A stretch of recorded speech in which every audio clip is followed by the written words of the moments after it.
গেছে। এমনকি আমাকে মাস্টার শরীফুল ফোন করলো, ফোনে জানায় যে দাদা এখানে রাসেল ভাইপার বাড়াইছে। তো আমি আসি এই দিক পৌঁছে গেলাম। তো দাদারা আপনারা দূরে যান, চিল্লাল্লা করবেন না। কোথায় আছে দেখি আগে, এখানে তো ঢুকাও মুশকিল। নষ্ট করে ভাঙে কোথায়। তবে দাদা আসে এই যে সন্ধান পেলেন, আপনারা দেখতেছেন রাসেল ভাইপার বা চন্দ্রবড়া কিভাবে এখানে ঢুকে আছে। কিন্তু এই সাপ তো আমাদের দিকে কোনোদিনও দেখা যায়নি বা ধরা পড়েনি, পড়ছে দুই একটা, তারা দেখে আতঙ্কিত হয়ে গেছে। দাদারা আপনারা চিল্লাল্লা করবেন না, চুপচাপ থাকেন, চুপচাপ থাকেন, কোনো চিল্লাচিল্লি করবেন না। আর দেখি একে ধরতে খুব অসুবিধা হচ্ছে। এই যে এখন আমি টানে নিয়ে আসছি। হ্যাঁ, সরে যান, সরে যান, সরে যান, চিল্লাহাল্লা করবে না, এর সাংঘাতিক আওয়াজ।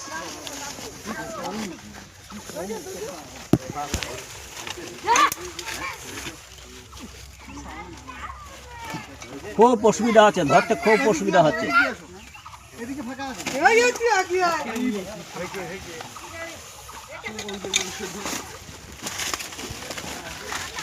হ্যাঁ দেখো, লক্ষ্য রাখো, লক্ষ্য রাখো।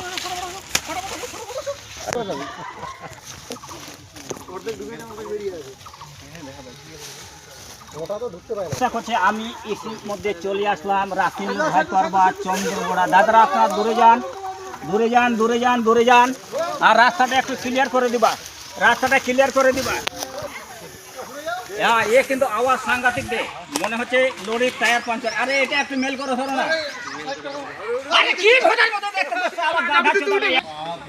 কত লম্বা দেখেন দাদা, কত মোটা, যাকে বলে রাসেল ভাইপার বা চন্দ্রবড়া।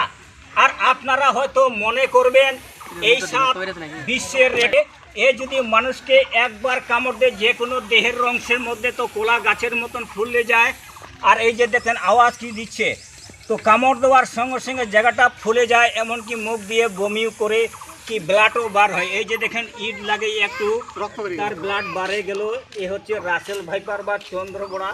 দেখেন কত সুন্দর আকার, এর কিন্তু আওয়াজ সাংঘাতিক। ডাইরেক্ট মুখ দিয়ে কামড় দিয়ে, যেখানে কামড় দিবে তো জায়গা একদম মুশকিল করে দিবে। তো দাদা ভাইরা আপনারা এরকম সাপ দেখছেন, বা এই যে রসুল মাস্টার আমাকে ফোন করলো, উনিও মারতে চান, আমরা সাপ মারি না, সাপকে ধরে বড় বড় ফরেস্ট জঙ্গলে রিলিজ করা হয়। কিন্তু এই এলাকা তো আমাদের এদিকে সাপ পাওয়া যায় না। এ কিন্তু হচ্ছে মেল, বুঝলা, এটা দুটাই থাকে। কিন্তু রাসেল ভাইপার বা চন্দ্রবড়া, দূরে যাও, দূরে যাও, দূরে যাও। এখানে কোথাও এ বাসা করে মনে হয় ছিল, খালি এদিকে নজর। আচ্ছা দেখি।